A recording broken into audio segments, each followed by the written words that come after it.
Hi everyone! For those of you who don't know me, my name is Florencia. Some of you may have met me out in the field while visiting your stores, and others may have met me at our genmobile launch events.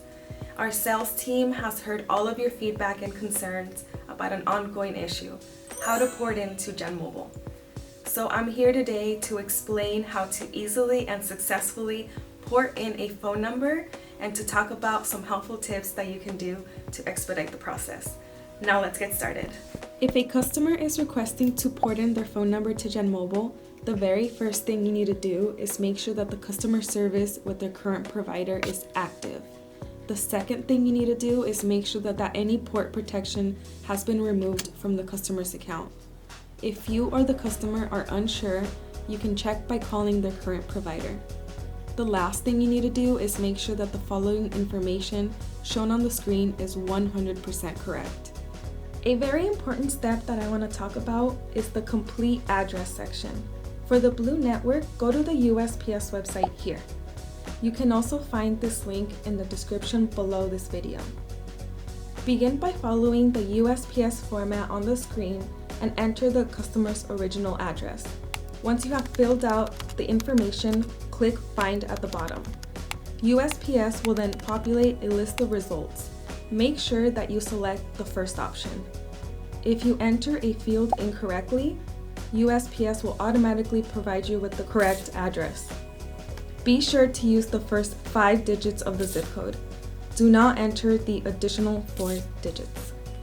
If it's been more than 4 hours from when you submitted the port request and it doesn't show complete on your TSP portal, you can contact our dealer support for more information.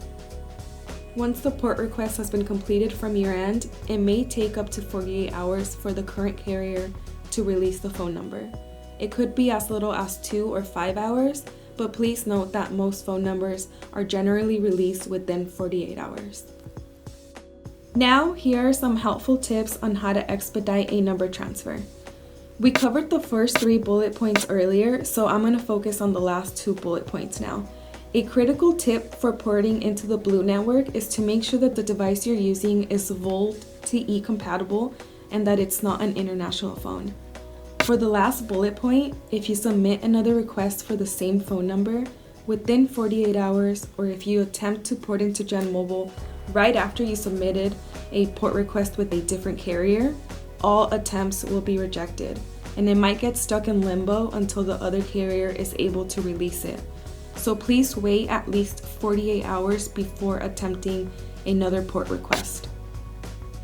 Once you have submitted the port request, how do you validate that the port was successful? The answer is that the customer's current service will stop working. You can then enter the genmobile SIM card into the phone and the service should be active. If it's not active, escalate it to dealer support. A helpful tip is to always utilize our IMEI checker tool. It will let you know if a device is compatible. You can find our IMEI checker on our dealer support website. I hope that this video helped clear some of the questions and concerns that you've all been having. The fastest way to get help is by calling our dealer support here or chatting with a live agent on our website here. You can find all of the information from this video in the description below. Thank you all for watching. See you in the next video.